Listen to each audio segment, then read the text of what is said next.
walaloo Zalaalamaa Barraa tokko sii jedha. Waggaa 10 meeqan dura dhaggeeffadhe.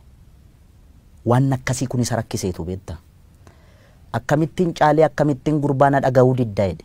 Caalii sanyii dhiiraa caalii sanyii guddaa kan dur lammiin kee ajjeesee dibatee tufeen arraabne gafarsaan gaditti saawwaatti lakkaa'e yeroo yoo argatu raadiyoon sii waadee qawween sii akaa'e ammam lammii keetiin walii galtee diddee mana gumaalitti almahaa jedheetu afaan kottaafu kan shan ta'ee dhufu jedhe.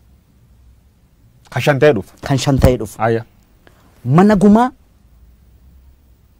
lixuun akka sirna gadaatti akka namni qaamni irraa du'e tokkotti isaantu sin ajjeesneerra waggaa 27 kallattiidhaanis alkallattiidhaanis isin ajjeesneerra isin miineerra isin saamneerra Oromoo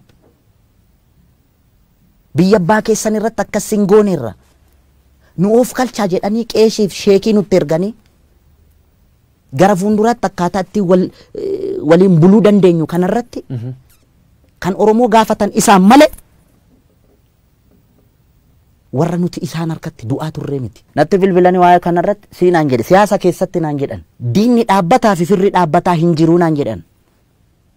Akkasii aha Dooktar Abiyyi sirrii dhaareen jedheen attam jennaan isa nafxanyaa faana isa hamannu kuniin jedheen nafxanyaa waliin ta'ee dantaa Oromoo kana nafxanyaaf dabarsee kennuu fi nafxanyaa waliin hojjeta hayyoota Oromoo ofirraa dhiibaa jira nafxanyaa ofitti qabaa jira inni jedhamu kun.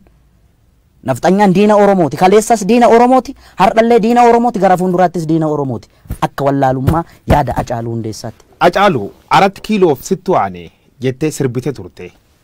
Sirba kan kee qalammeessoo ka'ee irratti jirra oollee barii arguuf gara nu bal'isa yaanuu jettee jirta. Oollee barii arguuf oollee barii sun arguu jirra geenne. Arginee turre. Ayya. Okay akkamitti argine seete.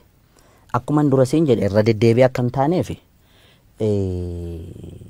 Paaworii guutumaan guutitti kan of harkaa qabaa turte TPLF samma maqaleetti galtee qobaa kiyya miti OPDO waliin hin jira.